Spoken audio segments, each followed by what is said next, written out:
pra gente, pode ser? Porque agora, gente, ó, Bruno, posso ir? Tô chegando, hein, Bruno? Porque eu sei que você comigo, já tá aí preparado. Kelly. Vou sentar aqui. Boa tarde, meninas, tudo bem? Olha, hoje as mulheres estão arrasando aqui nesse programa. 3 mulheres cantando, agora claro que uma que estava cantando ali tá com a gente também, mas muita mulher inteligente aqui. E hoje a gente vai falar sobre doença de Crohn. Você já ouviu falar, Kelly? Não, primeira vez, sabia? De verdade. Sei mais ou menos o que é, porque eu dei uma pesquisada, mas... Ah, bem demais. E para isso temos a Cíntia Landes, que tá aqui com a gente. Ela é esteticista e ela quem possui a doença, certo, Cíntia? Isso. Vai contar pra gente daqui a pouco. Natália Póvoa, que é médica. E a Gabriela, que eu quero saber tudo que ela faz, porque tava cantando, aqui tá dizendo que ela é enfermeira, faz de tudo um pouco, né, Gabriela? Vocês que vão esclarecer, então, sobre esse tema pra gente hoje, certo? Eu quero começar perguntando o que de fato é a doença de Crohn. Não sei quem é que vai ser a melhor para me responder, mas fica à vontade. Certo. Bom, a doença de Crohn a gente considera como uma doença inflamatória intestinal, né? Quando a gente tem uma inflamação crônica do intestino. Especificamente na doença de Crohn, a gente pode ter uma inflamação crônica tanto do intestino grosso como do intestino delgado. Então, é uma doença crônica relacionada a uma inflamação crônica do intestino. É algo que você já nasce assim ou você pode adquirir essa inflamação com o tempo? Então, é uma doença multifatorial. Então, a gente tem a questão da predisposição genética, né? Associada a fatores externos, como qualidade de vida do paciente, se o paciente é tabagista, se faz atividade física, isso também influencia. Associada à nossa microbiota intestinal, né? As bactérias do intestino. E junto com isso a gente acaba tendo uma desregulação do sistema imunológico do paciente. Então é uma doença multifatorial, são vários fatores. E o que diferencia, para a gente conseguir identificar caso a gente tenha essa doença, o que diferencia, por exemplo, de uma pessoa que tem um intestino preso, que não tem a funcionalidade ali perfeitamente acontecendo? Sim. Bom, a doença de Crohn, não necessariamente o paciente vai ter alguma alteração do padrão intestinal. Às vezes o paciente pode ter só uma dor abdominal crônica, como é uma doença autoimune, imunomediada, o paciente pode ter vários sintomas sistêmicos também associados. Então, o paciente pode ter uma constipação com uma dor crônica também. O que vai diferenciar são os exames de investigação, né? Não só a clínica, como os exames. E aí, o primeiro exame, o mais importante, é a colonoscopia, né? Para a gente descartar se é uma doença funcional ou se é uma doença associada a uma inflamação crônica do intestino. Entendi. Poxa Perfeito. vida. E você, como que você descobriu que você tinha? Teve alguma reação primeiro para depois investigar? Olha, geralmente essa doença ela começa com 17 anos. E aí, nessa época eu estava estudando, comecei a perder muito peso, perdi 18 quilos em menos de 2 meses, foi muito rápido. E aí ninguém, na época, era considerado uma doença rara. Então era muito difícil ter o diagnóstico. Então foram 8 anos sem diagnóstico, sem tratamento, sem nada, até conseguir um diagnóstico correto. E aí sim começa com uma medicação e a pessoa começa a ter uma vida de verdade, porque vai definhando literalmente. Antigamente parece que as questões intestinais eram mais difíceis, né? Primeiro da gente ter e segundo da gente conseguir investigar, não é? Por exemplo, você ficou quantos anos? Você falou 8 anos investigando? 8 anos investigando. E aí o que você sentia? Por exemplo, você comia alguma coisa, não conseguia ir no banheiro ou ia... Como que era? O meu caso é muito difícil porque geralmente a doença de Crohn ela está associada à disenteria. E eu era constipada. Então foi um agravante, né? Porque eu passava assim, às vezes 7 dias sem ir no banheiro tranquilamente. E aí começou a dar alguns problemas gastrointestinais, então uma inflamação, né? Aqui na região do esôfago. Eu não podia comer praticamente nada, chegou uma época que eu só comia arroz. O contrário disso, eu já passava super mal. Então vomitava várias vezes. Tinha noites que eu chegava a vomitar 12 vezes consecutivas. Então, além da dor e a distensão abdominal também. Gente. Então, é bem sofrido quando ela não está em tratamento. E quando você sentia isso, você pensou em fazer alguma dieta específica para que isso, de certa forma, resolvesse ou não?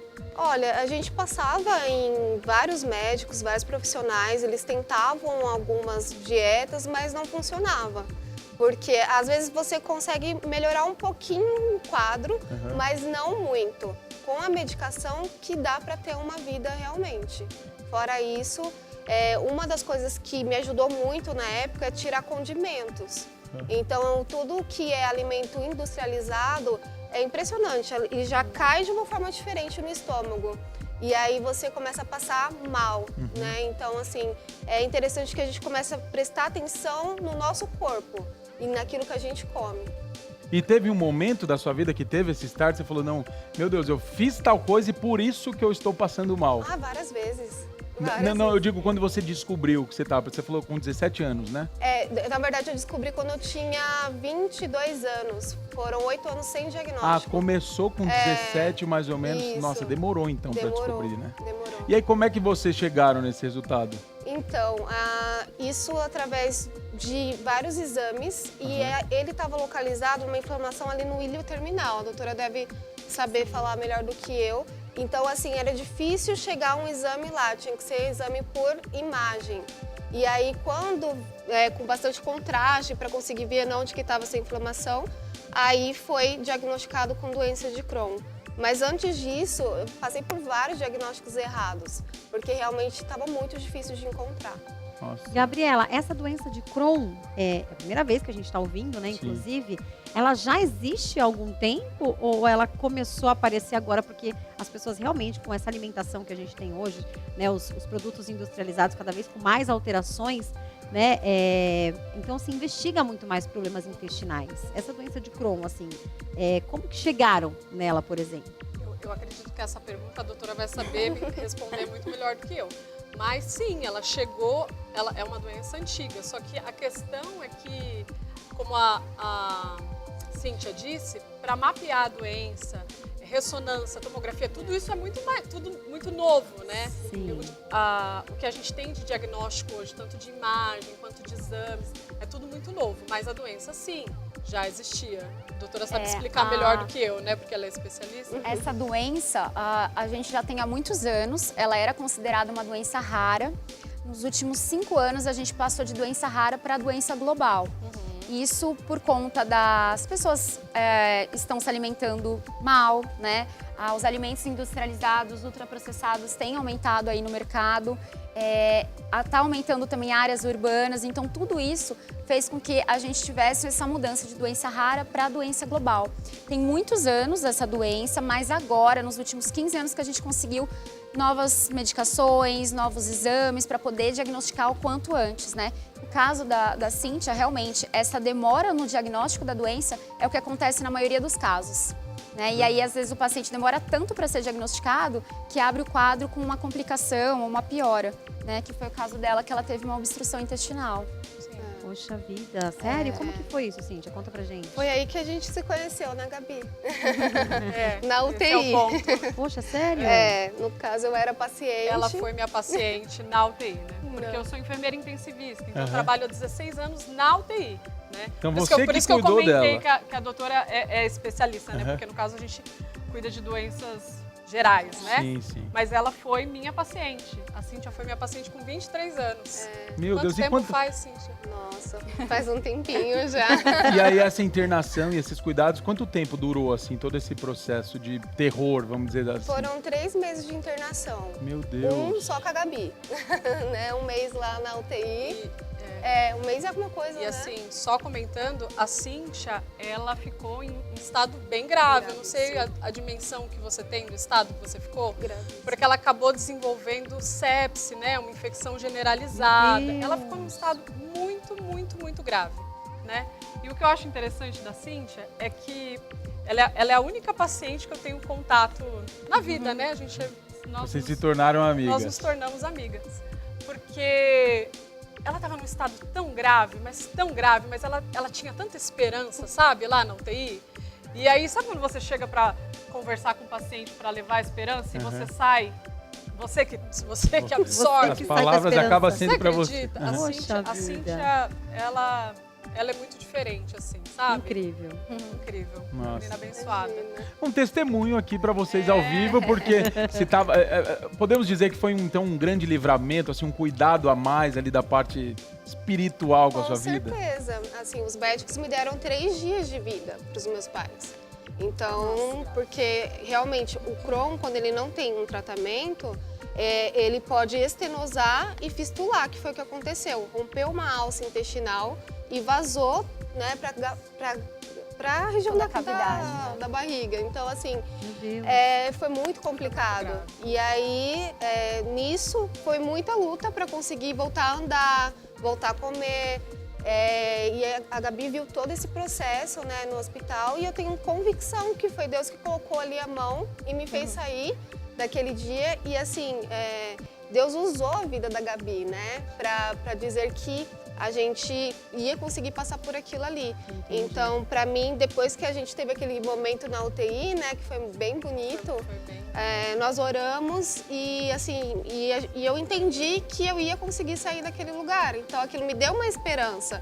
Aí eu fiquei 3 meses lutando para sair, mas deu tudo certo, estou aqui agora. Graças a Deus. Que bom. Doutora, me diz uma coisa, quais são os sintomas que alguém pode perceber ali, que pode ser que tenha? E os tratamentos também que hoje são feitos? Por ser uma doença autoimune, imunomediada, o paciente pode ter desde sintomas intestinais até sintomas totalmente inespecíficos, né? Porque é como se o próprio organismo não reconhecesse o seu organismo.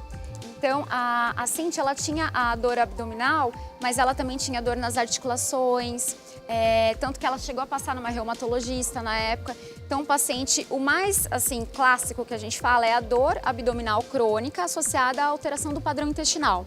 Ou episódios de diarreia, episódios de constipação, mas também pode ter dores nas articulações, febre, lesões de pele, lesões nos olhos, na boca, porque ela manifesta no corpo todo, né? Hoje em dia, quando a gente fala em relação à doença de Crohn, existem um leque de medicamentos, né? Os medicamentos mais utilizados agora é o biológico, né? Até que é o caso da Cíntia, que ela faz uso do adalimumab.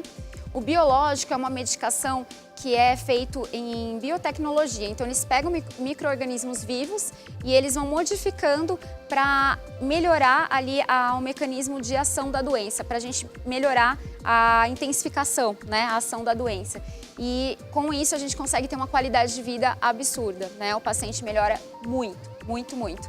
E é até legal porque, assim, tem várias medicações vindo de outros países agora, mas tanto o paciente que tem o convênio como o paciente que está pelo SUS, ele tem acesso a esses medicamentos, né? Pelo SUS, pela farmácia de alto custo e pelo convênio também.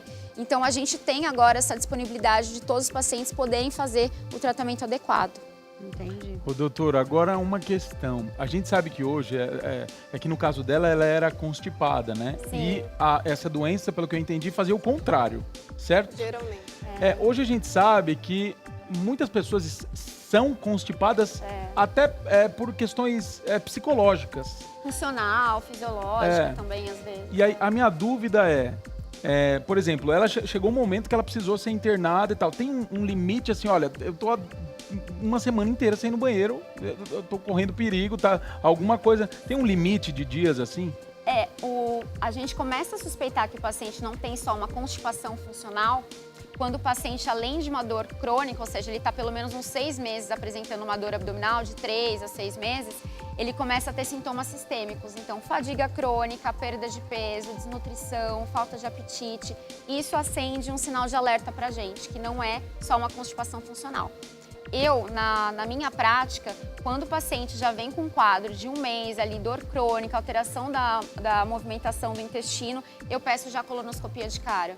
Porque quanto mais precoce o diagnóstico, melhor a evolução e prognóstico da doença, né? Quanto mais rápido a gente começa o tratamento e consegue deixar essa doença em remissão.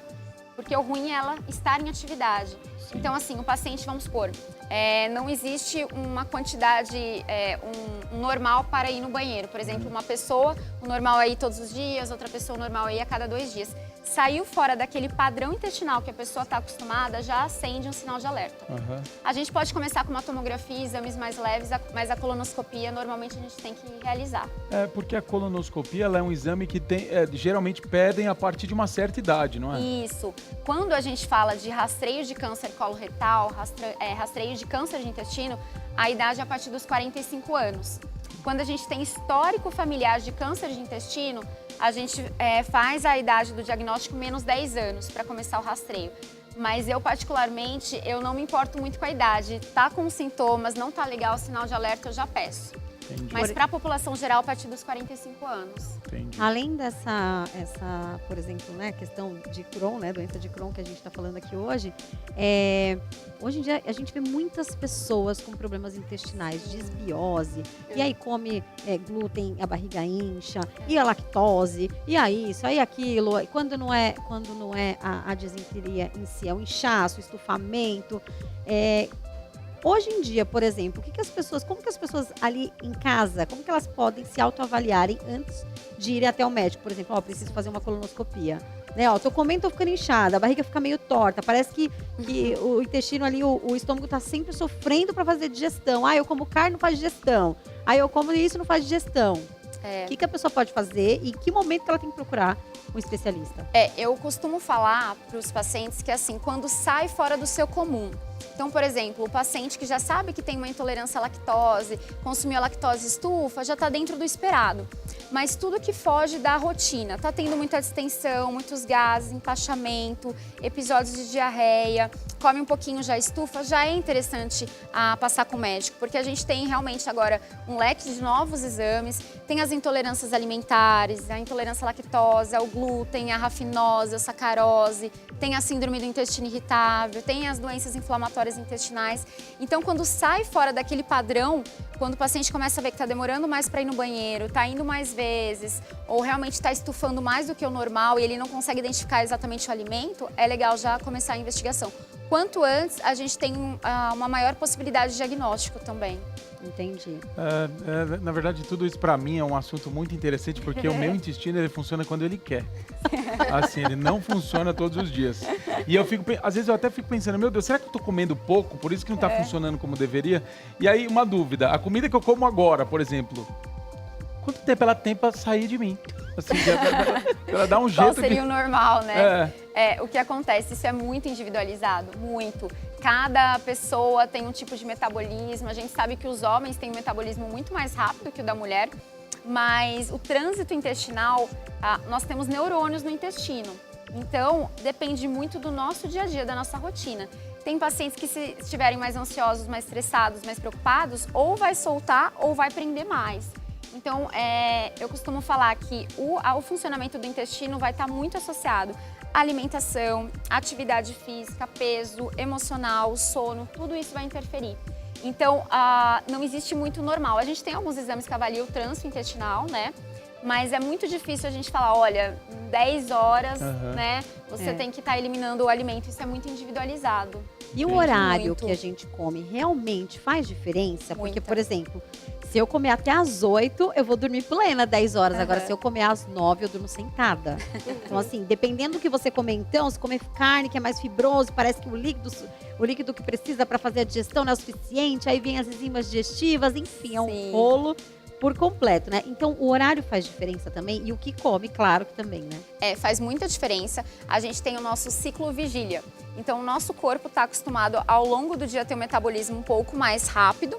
Com o passar das horas, ele vai ficando mais lentificado mesmo. Então, por isso que a gente fala, vamos supor, a última refeição do dia, o jantar, o ideal é você comer alimentos que são mais secos, alimentos que a digestão é mais rápida do que comer uma carne à noite, por exemplo. Então, isso faz diferença. E o que mais acho que influencia em relação à alimentação no nosso intestino é a ingesta de alimentos ultraprocessados. Então, quanto mais ultraprocessado, você sabe bem, piora muito. No caso do Bruno, por exemplo, você acha que... Gente, eu tento, eu tento, mas ela falou que tem que ter neurônio, eu não sei se eu tenho neurônio no intestino. Eu tenho que fazer um exame para descobrir se eu tenho neurônio. Eu sei não, hein, Bruno? No caso do Bruno, por exemplo, se ele comesse mais fibras, não sei como que é a alimentação dele, né? Mas a gente sabe que fibras ajuda bastante o intestino a funcionar. Sim. Talvez tomar lactobacilos vivos manipulados, não sei. Ajuda. Isso ajudaria ele? O que eu acredito que, assim, o paciente tem um pouquinho mais de dificuldade nessa questão intestinal, no seu caso, o que vai ajudar a diminuição de glúten e lactose, né? Porque a gente sabe que o glúten e a lactose são grupos muito irritativos para o intestino. Então, diminuir a ingesta, aumentar a quantidade de fibras. Água de 2 a 3 litros é o ideal por dia para estar consumindo. E a gente pode estar associando os probióticos também. Os probióticos, eles ajudam a melhorar a qualidade das bactérias intestinais. Então, ele melhora a sua microbiota intestinal. Com isso, o seu intestino vai entender, poxa, tá tudo bem, sabe? Tá tendo uma qualidade aqui e o funcionamento melhora bastante. Entendi. É bem Eu nítido preciso isso. cuidar disso, realmente. Agora eu tenho uma pergunta para fazer para a Cíntia, do como que foi o pós, né? Passou essa fase e hoje como é que é a sua vida no dia a dia? Tem alguma limitação? Tem algo que você precisa fazer? Como é que é? Alimentação. Não dá para descuidar da alimentação. Preciso ter essa atenção, né? Muda porque você acaba indo em vários médicos, né? A gente precisa ser assistida por várias especialidades. E atividade física também ajuda a desinflamar, então é importante fazer também atividade física. Mas assim, com a medicação, com o tratamento correto, é possível ter uma vida, né? Antes disso já era um pouquinho mais complicado, né? Então é um tratamento que precisa ser tratamento. feito, não é uma cura necessariamente. Se você descuidar, em algum momento pode complicar de novo. Pode, a qualquer momento pode, sim, até com a medicação, né, doutora? Sim. É por isso que tem que estar sempre atento, passando em consultas, investigando como que está a qualidade, né, do seu organismo. Gabriela, as pessoas têm pavor da tal da colonoscopia, né? Porque dizem que é um exame chatinho, embora ninguém vai ver nada, né? A gente toma anestesia, que eu saiba, né? Dizem que o preparo também não é muito legal. Quais são as suas experiências com relação a isso? Para tirar um pouquinho desse tabu com as pessoas. Olha, o preparo, a minha experiência é com paciente grave, né? Paciente de UTI. O preparo realmente não é fácil, né, doutora? Né? A pessoa precisa usar vários laxativos. Alguns pacientes, só de ficar de jejum, eles já sofrem um pouco, né? Sim. Então tem essa questão do jejum, tem a questão dos laxativos e o número de evacuações até que a colonoscopia seja feita são muitos, né? Muitos. Porque a ideia a gente sabe que o paciente está pronto para a colonoscopia quando as fezes dele já se tornou água, né, doutora? Exatamente. Ela já está límpida como água. Então você imagina como é que é esse processo. Não é um processo fácil, não posso dizer que é fácil, mas é um processo extremamente necessário, né? E dependendo da forma como ele é feito, ele não é tão demorado. Alguns pacientes demoram até 2 dias para chegar nesse processo. Eu estou falando a nível de UTI, né? Um paciente grave. Mas eu acredito que em casa também, né, doutora?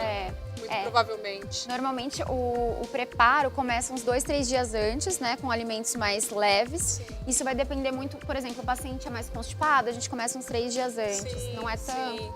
Mas Sim. é uso E de laxantes, enfim, tem todo... não é um preparo bacana, mas assim, a gente consegue... Vamos supor que na colonoscopia tem um pólipo ali, a gente vai tirar, às vezes era o comecinho de um câncer. Então esse exame é muito importante. É um exame não só diagnóstico, mas ele também é terapêutico, porque se tiver pólipo a gente já tira na hora. Demora para fazer o exame? E a gente percebe... 15, 20 minutos mais ou menos. E a gente percebe que o paciente tem muito medo do exame. Mas no final, o exame é o que ele menos sofre, né? não vai nem ver. O exame ele não vê, ele tá sedado, né? É um exame que não demora tanto, geralmente. Sim. Mas o preparo acaba sendo mais sofrido, que ele não está esperando, no caso, né? Ele espera que o problema seja o exame, né? Ô, Bruno, eu tenho certeza que tem muitas pessoas em casa se identificando com esse tema, né? Quem tiver dúvida, Kelly, como é que eles fazem para tirar Manda a dúvida? mensagem aqui pra gente no 934417979. Manda sua mensagem agora através do WhatsApp. Se você tem algum tipo de problema relacionado a esses que nós estamos conversando aqui, tá bom? Se você conhece alguém que tem, hoje em dia dificilmente alguém não tem alguma coisinha de estufamento, inchaço, alguma intolerância alimentar. Então manda sua mensagem aqui pra gente que a gente já vai aproveitar todas as meninas aqui, né, as pessoas que já passaram por isso, as especialistas, para conversar com a gente e resolver todas as nossas dúvidas, certo? É isso, ó, eu inclusive tenho uma dúvida agora pessoal minha. Na verdade, assim, eu sou um cara muito preocupado. Qualquer coisa eu já acho que é muito grave, já quero tomar remédio e resolver. E eu tenho um caso familiar, né? Uma tia minha, ela teve câncer de intestino. E desde que eu soube disso, meu intestino nunca funcionou. Desde que eu soube disso, parece que não funciona. Aí que decidiu não funcionar mais. Meu Deus. Teve um dia que eu fui pro hospital, assim, com dor aqui, e médico, faz algum exame aqui em mim que eu quero preciso saber o que eu saber. Você acha que nesse caso, por exemplo, eu que sou, não sei se eu posso considerar que eu sou constipado, mas eu não vou no banheiro todos os dias. Você acha que um exame desse de colonoscopia, por exemplo, eu preciso fazer esse exame? Tem que avaliar individualmente, né? Então, assim, você tá com quantos anos agora? 31. 31. 32, não sei mais nem quantos anos eu tô. A questão da sua tia ter tido, claro, tem ali uma predisposição genética para o câncer, mas a gente considera muito mais primeiro e segundo grau, quando é esse histórico familiar. A gente pergunta mais em relação aos pais e os avós, né? Maternos, paternos. Todo paciente que tem um quadro de constipação que ele acredita que não seja normal há mais de 6 meses já tem indicação de fazer a colonoscopia, tá? E como tem uma questão neurológica e como a gente tem os neurônios no intestino, muitas vezes a constipação só melhora quando o paciente faz o exame e ele vê que ele não tem nada grave. Então, essa questão emocional influencia demais. Então, às vezes, você fazer o exame e ver que tá tudo ok, só isso pode já ajudar a regular o intestino. Eu acho que é o que eu preciso fazer mesmo. O problema é que uma vez eu até pesquisei, esse não é um exame tão barato de se fazer, né? Não. Ele é um pouco mais caro. Se você fizer em ambiente hospitalar, é mais caro ainda também. E tem alguma maneira pública, assim, de fazer? Sim, você consegue fazer via SUS mesmo. Via SUS. Eles fazem um requerimento ali pelo pedido de exame do SUS mesmo, você consegue fazer. Às vezes demora um pouquinho a fila de espera, mas você consegue fazer. Entendi. Agora, por exemplo, as pessoas que comem e na mesma hora já estufa o estômago. Aí já dá aquela impressão de que o problema é no estômago, não no intestino. Sim. E aí, tem que fazer esse exame ou como que a gente pode saber o que está acontecendo? Aí já vai mudar um pouquinho o nosso pensamento. A gente vai começar a pensar mais um sintoma mais alto, né? Então aí a gente já vai avaliar mais o estômago, vesícula, fígado, pâncreas. Então esses estufamentos pode estar associado a uma dispepsia funcional, por exemplo, às vezes a própria metabolização, ali a digestão do paciente é um pouquinho mais lentificada. Pode estar associado a uma intolerância alimentar, mas aí é interessante a gente avaliar uma endoscopia também, porque pode ser um quadro de gastrite, pode ser um quadro de H. pylori, que é uma bactéria que a gente pode ter no estômago. Então aí já muda um pouquinho a nossa visão. A gente já vai pensar em fazer exames mais da parte alta mesmo, principalmente endoscopia, uma tomografia de abdômen superior, um ultrassom de abdômen. E as pedras, famosas pedras na vesícula, né? Tem Sim. gente que tem aquelas pedrinhas pequenininhas que podem passar pelo canal e inflamar, e tem pessoas que têm pedras maiores. Eu já ouvi uma vez de um médico o seguinte: 80% da população tem pedra na vesícula. Se todo mundo for sair tirando, todo mundo vai tirar a vesícula. Então é realmente só quando tem algum tipo de sintoma, incômodo, ou quando as pedras são pequenas. Porque se elas forem grandes e não estiver te incomodando, não precisa mexer. E aí? Bom, a única conduta terapêutica é a cirurgia. Então, pedra na vesícula é igual cirurgia. O que acontece? Quando o paciente tem a pedra na vesícula e tem sintomas associados, como dor abdominal, aí a indicação cirúrgica é de uma cirurgia o quanto antes. Quando o paciente tem as pedrinhas e não tem sintomas, aí pode ser feita uma cirurgia eletiva, mais calma, né? Conversar com o cirurgião para poder estar agendando. As pedras menores têm maior risco de complicação, porque elas podem passar mais fácil pela via biliar e causar uma pancreatite. As pedras maiores, os cálculos maiores, eles podem causar mais dor, porque conforme movimenta a vesícula pode dar mais dor porque o cálculo é maior.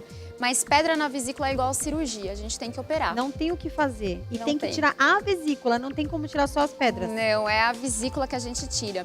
E outra coisa também que é muito questionada é, tirei a vesícula e agora? Qual que é o segmento? Não tem indicação de reposição de enzimas, é vida normal. Alguns pacientes, uma porcentagem em torno de 40% a 60% pode apresentar uma diarreia biliar, que é aquela questão quando ingere alimentos mais gordurosos, acaba que tem que ir para o banheiro logo em seguida, né? Isso. Mas não é uma regra, não são todos os pacientes que podem apresentar isso. As pedras na vesícula, elas causam estufamento ou só dor abdominal, se caso for alguma coisa A relacionada a grande maioria é dor abdominal, dor? mas pode dar o estufamento também. Não existe uma regra. Socorro, Deus! Olha, é melhor que tenha pedras no caminho do que pedras na vesícula. Né? E se você está assistindo a gente, tem alguma dúvida, escreve pra gente no WhatsApp 934417979. Você tem pedra na vesícula? Que Tenho. você engatou a primeira nessa pedra da Eu vesícula? tenho 3 pedras na vesícula. Se eu não me engano, são de 3 centímetros cada uma. Só que isso foi descobrindo em um ultrassom. De rotina. É abdômen total, né? Isso. Mas nunca senti dor, nunca senti absolutamente nada. Só que eu tenho essa questão aí de quando, dependendo do que eu como, e a hora que eu como, dá aquela entortadinha assim. Aí tem muitas coisas que eu acabei já tirando, como glúten. Não tirei totalmente. Se eu comer de manhã, não me causa tanto. Tomo enzima digestiva, tomo lactobacilos vivos, suplemento isso, suplemento aquilo. Tô tentando, mas assim, aí eu fico nessa. Eu já fiz endoscopia também. Já fico nessa. Será que precisa tirar? Será que não precisa? Ai, não quero tirar. E o pessoal fala que quando tira, comeu, já vai pro banheiro direto. É, Ai, que mas coisa. assim, o que acontece, né? A pedra menor tem esse risco de pancreatite. Só que a pedra maior pode obstruir o canal, ela pode nem chegar ao pâncreas. E ela pode causar uma inflamação na vesícula, que é a colicistite. Então, a partir do momento que a gente tem a pedra na vesícula, já é indicação de tirar. Independente do tamanho dela, da quantidade que você tem. Você pode ter uma pedra de 3 milímetros, a indicação já é cirúrgica. Ô, doutora, você trouxe os utensílios? O tesouro, não quer ali? Você vai ajudar ela, Bruno? A gente bota uma luva aqui, rapaz, que a gente tira essas pedras aí. Enfermeira pra Já fica livre. Tem algum risco? Assim, é claro que eu sei que pedra no rim, imagina, a dor é uma dor insuportável que de repente a pessoa quer estar ali morrendo. É mais ou menos o mesmo esquema Então, Nesse normalmente, a dor que a pessoa sente é uma dor que pode estar localizada na região do estômago, ou seja, às vezes o paciente tem dor de estômago e acha que é o estômago, e pode ser a vesícula. Mas é dor tanto quanto a do rim, ou não? Depende de pessoa para pessoa. Normalmente é uma cólicazinha parecida, só que pode irradiar tanto para o estômago como para as costas, na região lombar. E às vezes a pessoa pode achar que é uma pedra no rim porque vai para a região lombar. Ou pode achar que é da coluna também, né? Eu não sirvo pra ser médica mesmo. Minha vista já tá até escurecendo aqui. Quando começa a falar dessas coisas, minha pressão começa a baixar. Não tem jeito, gente. Não quero tirar minha pedra, não. Tô com medo. Não, mas é importante saber. Cara, pelo Deixa amor elas de Deus. aqui assistir uma brincadeira. Tem que tirar, não tem jeito. Todo médico que eu vou falar, indicação pra tirar, indicação pra tirar. Vamos acompanhando. E aí eu já vi sobre remédio, sobre chás, não sei o que lá, que você pode fazer pra limpar. Mito. Não tem como. Não tem como. Essas pedras, a grande maioria é produzida pelo colesterol, né? São pedras de colesterol. Você pode tomar o melhor chá milagroso, ele não vai desfazer essas pedrinhas, é só cirúrgico mesmo. Tá vendo? Você Bruno? usa essas pedras para construir o seu castelo, Kelly. Ó, parece que a gente tem algumas imagens aí, fotos e vídeos. Vamos ver, coloca pra gente. Ah, É assim, essa Tia? aí. Sou eu. Cíntia, aí você tinha acabado de chegar ou já tava bem? Não, tava ruim. Tava ruim. Tava. Aí, se não me engano, eu tô puxando um elástico, né? Porque eu tô fazendo exercício, fisioterapia pra voltar a andar. Aí você Aí tinha já uma- tinha um mês, foi a primeira vez que eu lavei o cabelo. Sabe pequenas coisas que fazem muita diferença na nossa Com vida? certeza. Ah, Aí que com os legal. doutores, também minha mãe. Faz quanto tempo isso, mais ou menos? Foi em 2018. 18. Ah. Eu e a Gabi, lembra Ah, dessa que foto? legal. Vocês se conheceram lá, então. É. Eu era Entendi. nova, gente. Que Você legal. falou que perdeu 18 quilos, foi isso? Foi. Ó, Perdi- eu parece que cheguei tem aos vídeo. 39 quilos. Que legal. Tem um videozinho aí, vamos ver também. Tem. Coloca aí. Surpresa da Gabi. Faz teu campeão, vencedor. Esta fé que te torna imbatível, te mostra o teu valor. Cíntia, gravei essa canção pra você, para que você nunca se esqueça de que você já é mais que vencedora. Você já é uma campeã. Nunca desanime. Fique firme e eu oro para que a sua saúde esteja restabelecida em breve. Um beijo no teu coração. Que legal. Oi, Cíntia. Meu nome é Vanessa Tito. Fiquei sabendo que você gosta muito do Raiz Coral.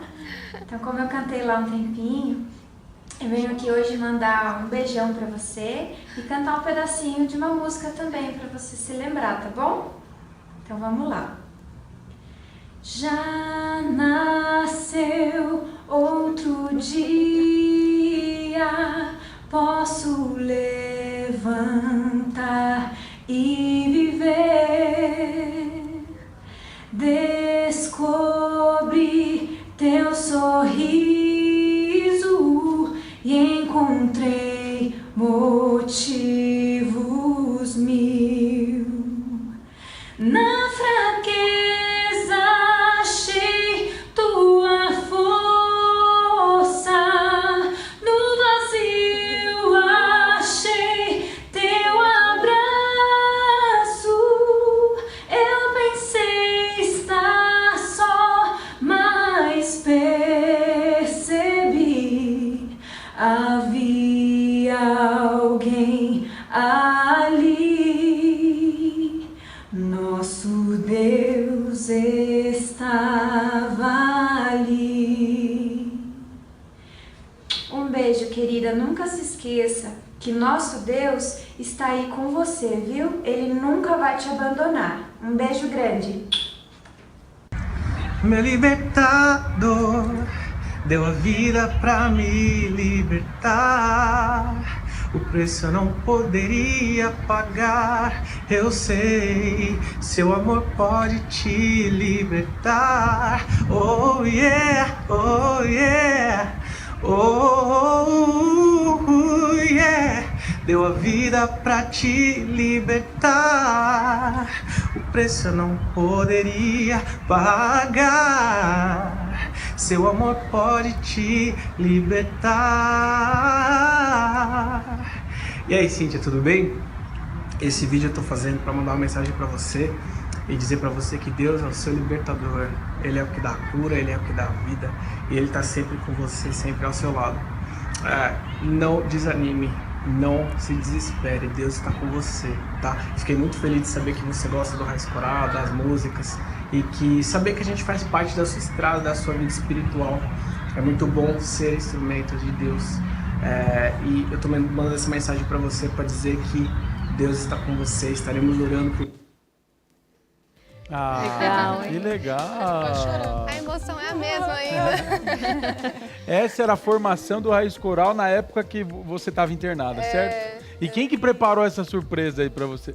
Aqui, ó. Que legal! Muito legal. Ai, gente, tô emocionada. Foi numa fase... Eu não posso chorar, tá? Eu não canto. Foi numa fase que ela estava num estágio muito grave, né? Porque ela, como a doutora explicou, ela desenvolveu complicações, ela chegou num estado muito grave que eu realmente não sabia se ela ia viver, né? E aí, tá de chorar. Conversando com ela me falou que tinha um sonho de conhecer o Raiz Coral, né? E eu pensei, nossa, eu acho que não vai dar tempo. Meu Deus. Não vai dar tempo. E aí eu acionei o pessoal do Raiz Coral e pedi para que ele fizesse essa homenagem para ela, sabe? Legal. E eles me responderam prontamente, foi lindo, assim, sabe? Que legal. E foi numa fase muito crítica, assim, que eu pensei, ela não vai dar, né? Ela tá muito grave, assim. E enfim, mas ela tá aqui.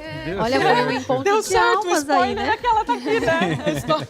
Foi um encontro de almas, realmente, Foi porque lindo, querendo ou assim. não, a Gabi, ela lidar com isso todo dia. Todo dia. E você, querendo ou não, você tem que ter ali um Sim, preparo para forte. tudo que você vai ter que lidar. Sim, verdade. E aí com mas ela acho foi que, realmente olha, legal. é bom ouvir isso, ainda mais como especialista aqui do nosso lado, porque é só mais uma prova do amor de Deus e da capacidade que Deus tem de mudar qualquer situação que seja. Sim. Porque ela estava à frente, ela estava vendo ela, você já acreditava em Deus. Você, Sim.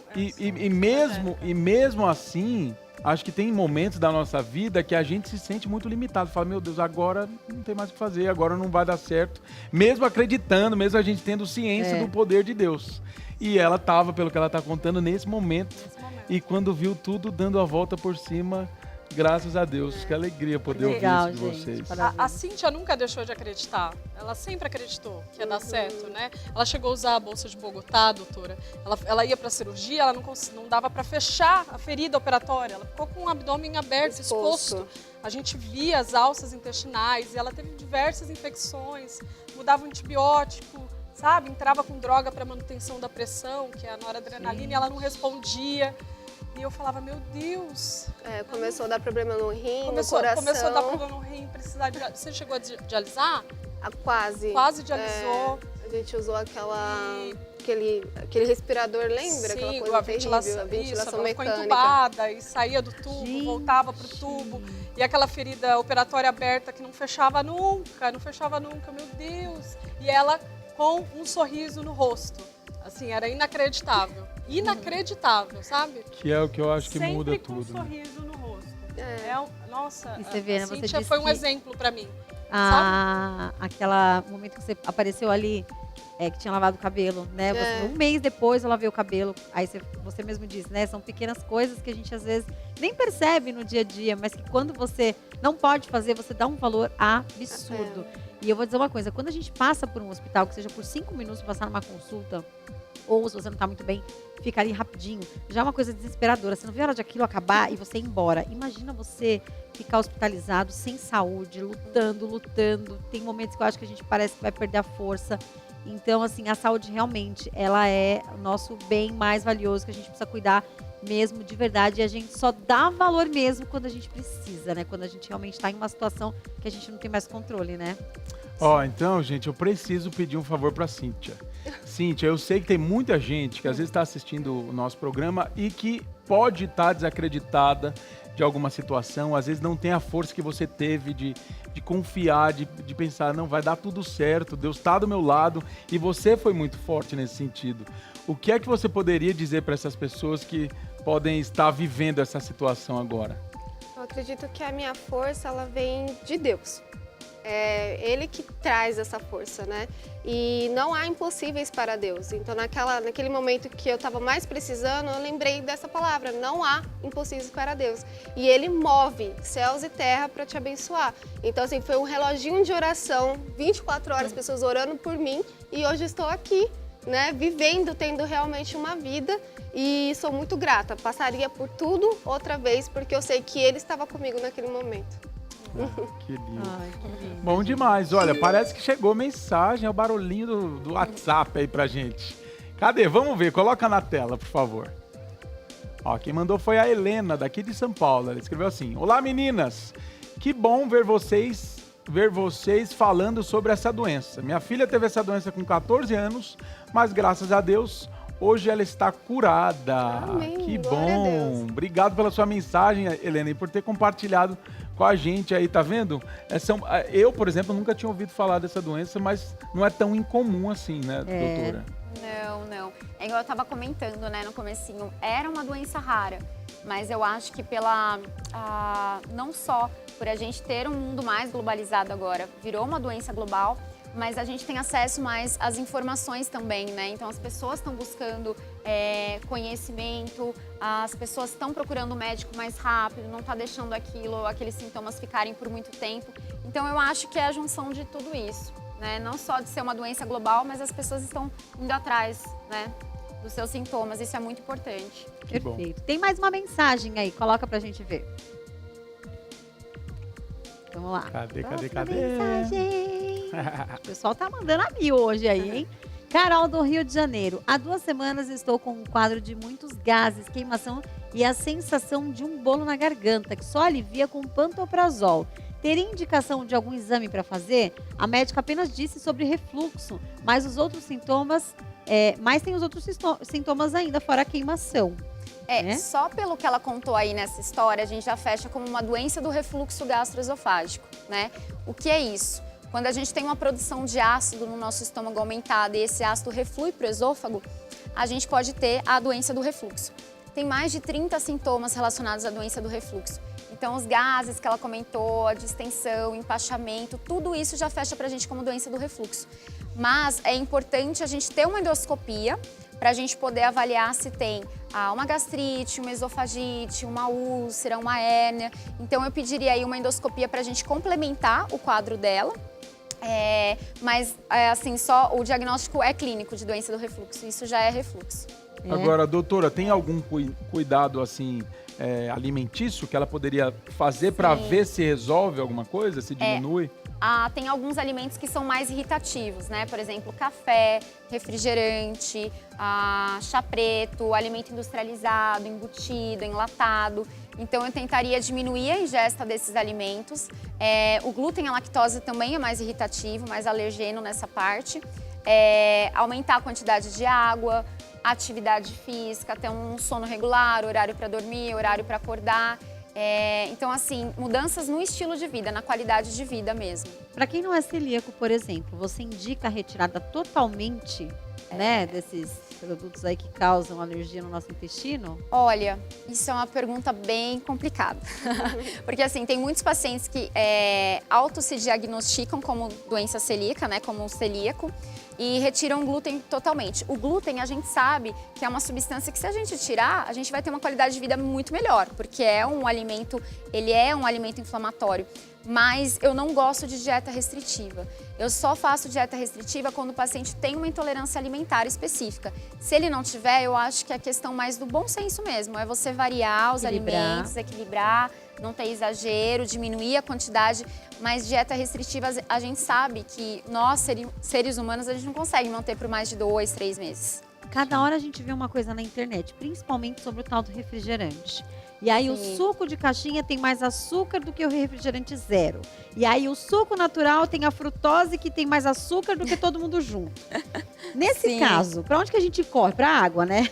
Mas sobre o refrigerante zero. Então, é uma coisa engraçada, né? Eu não tiro o refrigerante total dos meus pacientes. Tem um paciente que ama refrigerante. Eu peço para tomar o zero, né? O zero açúcar. E assim, diminui a quantidade. Toma 2 vezes na semana, não precisa ser todos os dias. Então é questão do bom senso. Você tem que escutar o seu paciente. Não adianta eu chegar e falar, olha, você não pode mais refrigerante, você não pode mais doce, não pode mais chocolate. Porque até uma coisa que a gente teve o congresso agora europeu dessa parte intestinal. E assim, agora, a gente está tendo um congresso agora, que é o DDW nos Estados Unidos, que é da parte intestinal. A gente não faz mais dieta restritiva, é o baseline novo que a gente fala.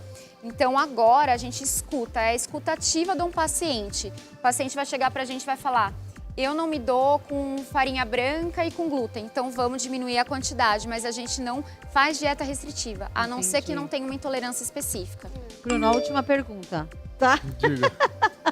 Me diz uma coisa, agora também na internet o que muito se fala é da questão de você, agora eu esqueci o nome, quando você toma tem vários tipos, são de vermes que falam, que a gente tem inúmeros tipos de parasitas. Sim, Isso sim. é uma fama agora de que você toma isso, toma aquilo, faz desparasitação.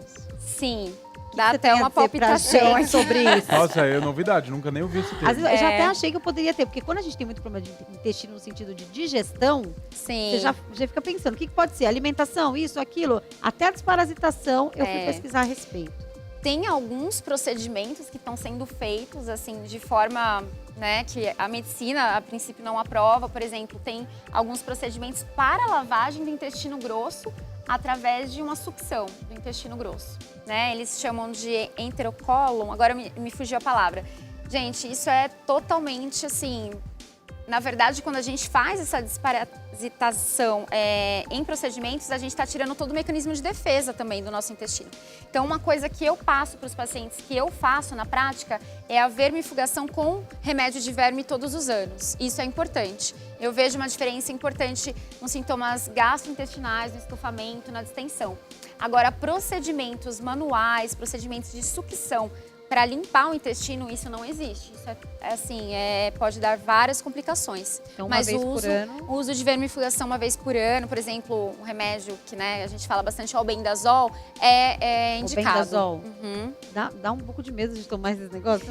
Olha, entende, né? normalmente não dá cólica mais e você não vai... Vai ver. Não vai ver nada. Por favor. Ó, tem mais mensagem, eu ouvi um barulhinho de mensagem aí. Cadê? Vamos ver. Coloca aí pra gente. Jeane de São Paulo. Boa tarde. Tem um pólipo dentro da vesícula. É preciso retirar a vesícula? Há 12 anos só desse pólipo. Beijos. É uma pergunta muito frequente também. Mudou o protocolo de pólipo na vesícula. Até 5, 6 milímetros, um pólipo só, a gente não tira a vesícula. A gente faz acompanhamento com ultrassom a cada 6, 8 meses. Quando a gente tem um pólipo maior que 5 milímetros ou um segundo pólipo, aí a indicação é cirúrgica, é tirar a vesícula. Porque aí a gente entende que aquele pólipo está se manifestando de uma forma não muito adequada e o mais interessante é retirar. Mas se for um pólipo único de menos de 5 milímetros, não precisa tirar, só acompanhamento mesmo. Nossa, acho que dava pra gente ficar conversando até amanhã aqui, Nossa, né? se juntar as minhas dúvidas com as suas, a minhas gente passa pedras. 24 horas aqui. Se juntar o seu intestino com as minhas pedras, a gente vai longe. A gente não Eu sai nem gostaria de desse agradecer a presença de vocês aqui hoje, viu, meninas? Peraí, Antes Kelly. tem Você vai mensagem, agradecer né? daqui a pouco, porque Tá bom. Chegou mais mensagem. O povo de casa tá igual a gente. Tá, tô falando. Tá tomando com pedra em tudo que é lugar. Exato. Puxa vida, tá difícil. Olha lá, Bruno. Tatiane Corpa de São Paulo. A Gabi é uma excelente profissional e desde a faculdade ela fala sobre o cuidado que vai além da assistência. Não poderíamos esperar outra coisa dela. Parabéns, Gabi, você é incrível. Parabéns ao programa por trazer esse assunto tão importante. Obrigada, Tati. Muito bom. Mais uma, Bruno. Socorro, do Rio de Janeiro, escreveu assim, ó. Vou todos os dias ao banheiro, mas tenho um problema quando viajo. Se eu mudar de banheiro, tenho muita dificuldade. O que devo fazer? Nossa, olha, eu vou dizer que eu não sei quem que avisou isso pro meu intestino, porque é impressionante. Quando eu morava com a minha mãe, na casa dos meus pais, quando eu chegava perto de casa, eu tinha vontade de ir no banheiro. E até hoje, mesmo não morando mais, parece que eu preciso ir na casa da minha mãe pra ir no banheiro. Porque Tem neurônio mesmo, você tava na dúvida. pelo menos uns 2 neurônios deve ter, né? Bom sinal de neurônio. Isso é a síndrome do intestino irritável, né? É um diagnóstico clínico também. Normalmente a gente pede a coluna para ter certeza que é só uma doença funcional, mas a síndrome do intestino irritável vai estar muito associado ao emocional, à alimentação e à atividade física. Não tem cura, é uma doença funcional. Nós temos algumas medicações que podem dar uma ajudada, né? Quando prende demais ou quando solta demais. Uma coisa importante, as pessoas acham que intestino irritável é só quando solta muito, né? Mas a gente tem o predomínio da constipação também, pode ter o padrão misto, que é hora prende, hora solta. Então, existem algumas medicações, algumas mudanças no estilo de vida que a gente consegue dar uma equilibrada aí no intestino. Mas é o intestino irritável. Ai, gente, muito obrigada, viu? Obrigada aqui, Obrigada a vocês. né, por compartilhar com a gente todas as suas experiências também, a Cíntia também, né? A Gabi, obrigada mesmo, meninas. Gostaria de pedir que cada uma de vocês deixassem aí os seus contatos, né? Rede social para o pessoal acompanhar um pouquinho. Fiquem à vontade. Sim, bom, eu tenho o meu Instagram, né? O meu Instagram é @doutora_Natália_Póvoa, tudo junto. Ali tem um acesso à bio também, a contatos, atendimentos, a minha secretária. Eu gostaria de agradecer também. Muito obrigada a você. Cíntia? O meu Instagram é Cilandes, lá eu conto um pouquinho do meu trabalho, inclusive hoje eu trabalho com pós-operatório, então acho que essa questão do hospital também fez até uma carreira aí. E espero vocês lá também. Muito bom. Muito bem. Gabi? Bom, meu Instagram, eu fiquei um tempo pensando, qual que é o meu Instagram? É Gabi Tá aqui com na tela. Isso, _RSA, tá? Não é um Instagram profissional. Não, mas aí as pessoas vão acompanhar a sua vida, o seu dia a dia. Se tiver alguma dúvida lá sobre o exame, por exemplo, já dá pra, né? Isso mesmo. Pelo preparo, não é? Então é isso, meninas. Mais uma vez, muito obrigada, doutora. Fica aqui que eu e o Bruno vamos morar na sua casa, né? Que a gente vai tirar várias dúvidas com você.